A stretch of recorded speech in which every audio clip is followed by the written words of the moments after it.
The village in it with a map and a plan. No place too tiny for this determined man. Crossing the counties one by one, you'll see in every English corner a bit of history.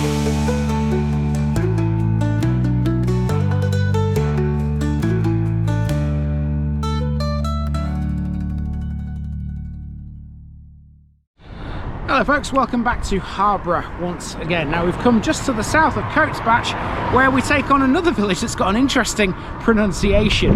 Now, there's a website that exists out there that lists all the places in Leicestershire which are difficult for outsiders to say, and this is apparently one of them. I would call this place Shawell, but the locals call it Shawell.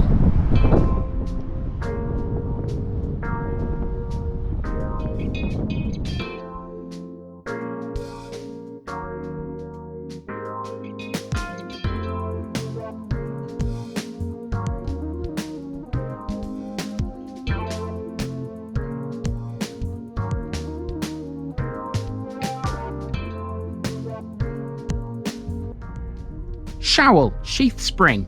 Today in Harborough we come to Shawell. This is a small village well off the beaten track, so to speak, buried in the southwestern corner of the district.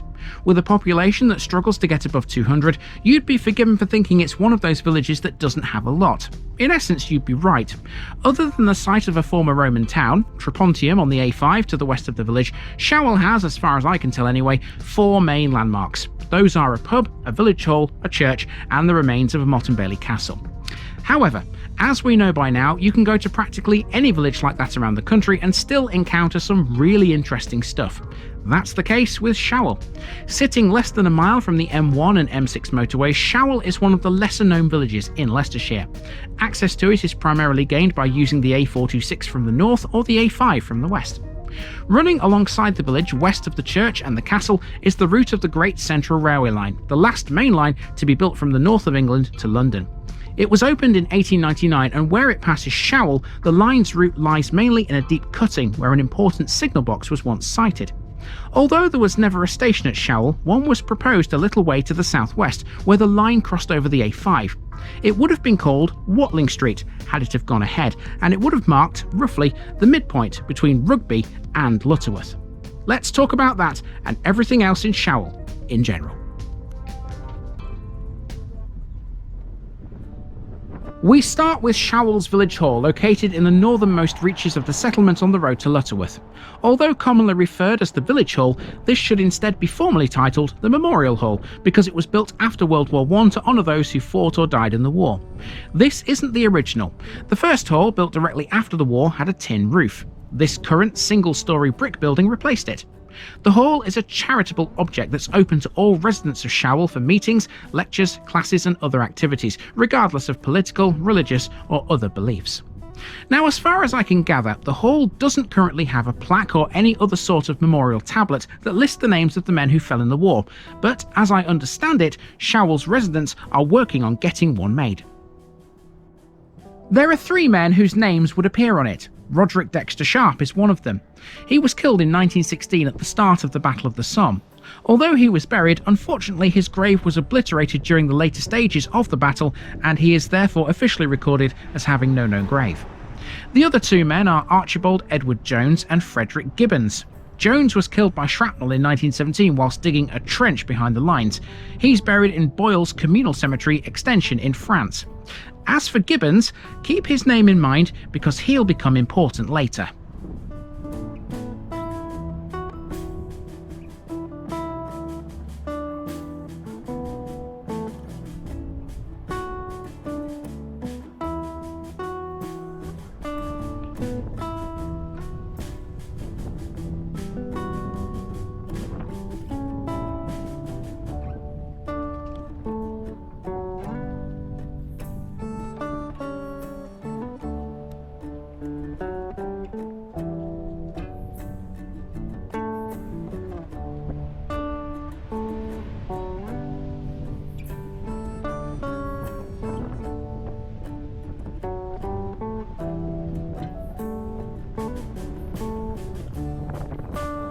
Okay, so when I planned this route around the village, at this point I had two choices. Like, I either go straight on down this road, which looks like it's leading into the middle of nowhere, that's where we are going actually, or you can turn to the right here and head down this footpath and it takes you through the manor. You are absolutely 100% legally allowed to walk through there. It takes you to the same place that we're going anyway, but we're not going through there, we're going that way instead.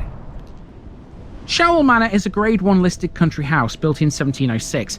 It's a fine example of a period manor house with a large garden and outbuildings. The house has a wine cellar, a games room, a study, an orangery, a drawing room, a butler's pantry, and a south-facing veranda. It also has an oak kitchen with an Aga cooker and a larder. It provides a focal point at this particular point of the route, but saying that, it's not a bad view in the other direction. Shawell, after all, is kind of in the middle of nowhere, so you get all this lush Leicestershire greenery to admire too.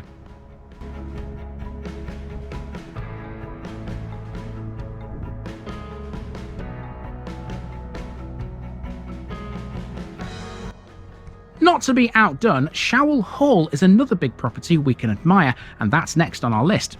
This is thought to have originated in the Tudor period, but was rebuilt majorly by the Plamplin family in the 18th century. At the time, they held the manor of Shawell. The manor has also been held by a few notable figures throughout history, names such as Sir Edward Lee. I don't mean the current MP for Gainsborough though, instead I mean the distinguished historian and theologian who was born in Shawell in 1602. Peter Temple was another. He was a judge at the trial of King Charles I and a signatory of his death warrant. He died in 1660 after the restoration of the monarchy as a prisoner in the Tower of London. We're now heading towards a former Motte and Bailey castle. Now normally with these you expect to see a mound where a castle once stood. There's one here, so that's normal, but what's unusual about it is that this one may never have been anything more than just a mound. Historical records of the site don't really help us here. The mound of Shawell Castle is likely 12th century, but did a castle ever stand on it? The experts reckon not, because King Stephen never granted permission for one to be built here. If a structure did stand on this mound, it was likely never fully completed. That fact means you're looking at what's known as a damaged castle. The surviving earthworks are made up of a circular, flat-topped mound 3 metres to 4 metres high. It's 35 metres in diameter with a surrounding ditch some 7 metres wide and 1.5 metres deep. 20 metres to the south of the motte is a smaller, circular mound, which is the only remaining feature of a series of defensive earthworks.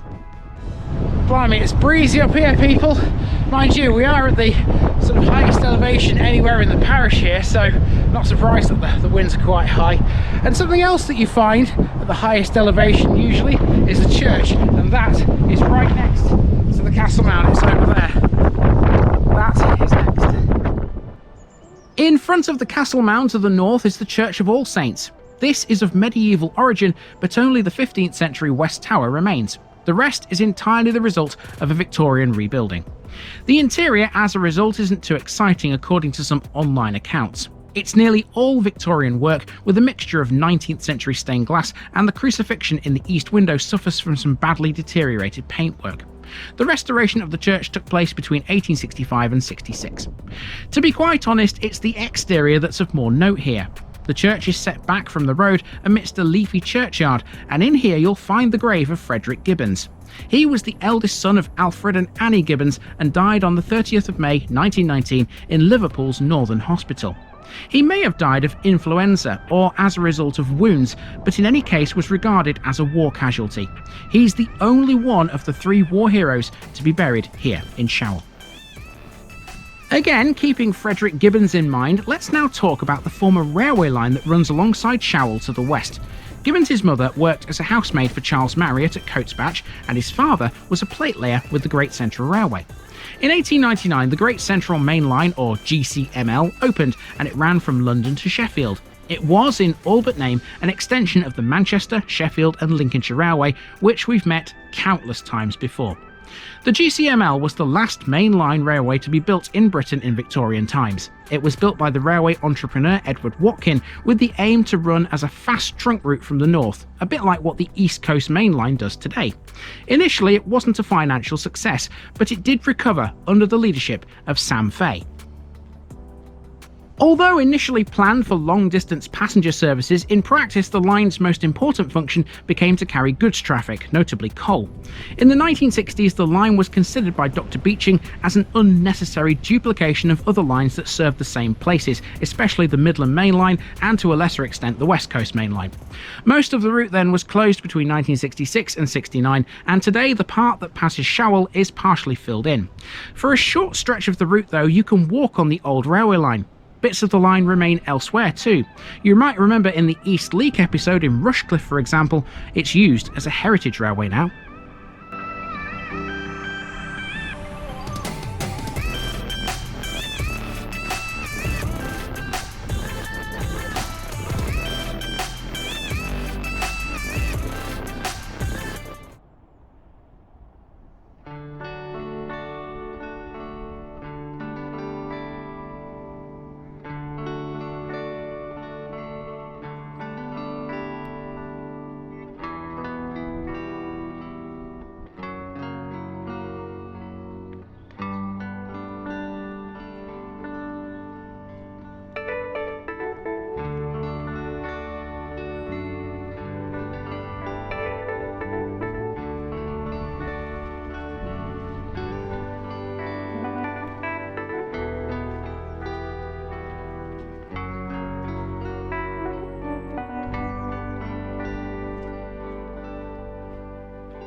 Back into the village again, and now we come to the last main landmark, the local pub.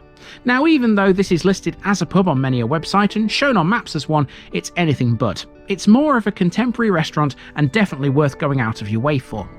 The White Swan, with its gastropub look and a great menu to boot, is run by Rugby-born Rory McLean, who took over the pub in 2012.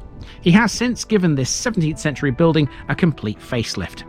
Inside, the interior is neutral with subtle hints of cream, brown and grey dotted throughout. There's exposed brick walls, stone floors, wood panelled walls and a few pieces of quirky artwork which really stand out against the muted palette.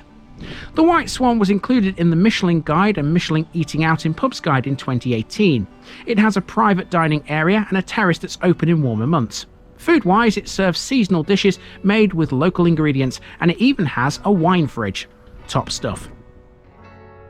After passing just a handful more houses after the pub, Shawell is complete. That's quite a village, truth be told. It might be well out of the way and not everyone's go-to place when they want a day out somewhere new, but Shawell is well worth a look and I really enjoyed it.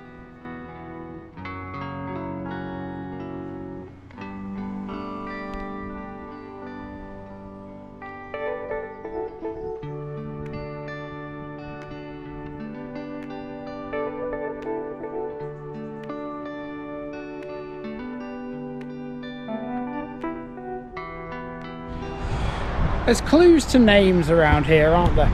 I'm on the green now, which is kind of our finishing point, and you can see here there's a road that runs along the side of it. That's called Gibbet Lane. Now, of course, we know a thing or two about gibbets, don't we? I wonder whereabouts on that road the gibbet once was. I'm going to show you around the green just before we leave this behind. So there's Gibbet Lane going that way. If we just turn the camera around, you can see the glorious properties, buildings around this green. It's absolutely amazing. So quiet as well. The only noise you can hear in the background really is the noise of the M1. It's kind of the only thing that spoils it. But to be honest with you, I can probably put up with that if I was a resident of this place. Absolutely fantastic. Let's make our way back to the car. It's up there. So next then, folks, we're off to Shawell's neighbour, a place which we have mentioned before, thanks to a rather big road junction. See you there.